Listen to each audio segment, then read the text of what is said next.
કામરેજ પોલીસે શિવમ સોસાયટીમાંથી 7 જેટલા ઈસમોને જુગાર રમતા ઝડપી લીધા.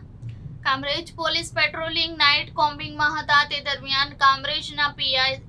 એડી ચાવડા તેમજ હેડ કોન્સ્ટેબલ દીપકભાઈ અને નામદેવભાઈને ખાનગી રાહે બાતમી મળેલ કે કામરેજમાં આવેલ શિવમ સોસાયટીમાં મકાન નંબર 101માં 7 જેટલા ઈસમોને જુગાર રમતા આરોપી પાસેથી દાવ લાગેલ ₹2270, 6 મોબાઈલ ફોન કિંમત 29,000 અને 2 મોટરસાયકલ કિંમત 70,000 અને 60 જેટલા ઈસમો પાસેથી 22.190 કુલ મુદ્દા માલ કિંમત 1,23,450 ને કબજે કરી પકડાયેલ આરોપી વિપિન પ્રકાશ, ભાવેશ, કાર્તિક, વિજય, વિનુ, વિશાલ કામરેજમાં આવેલ રાધે રેસિડેન્સીના ધાબા પર 4 જેટલા ઈસમોને જુગાર પર દરોડા પાડી આરોપી પાસેથી લાગેલ દાવ પર લાગેલા 1,730 અને આરોપી પાસેથી 12,720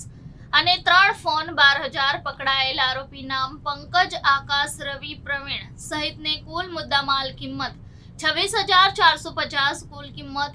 1,49,900 ના મુદ્દામાલ કબજે કરી સદર વિરુદ્ધ ગુનો નોંધી આગળની તજવીજ હાથ ધરી છે.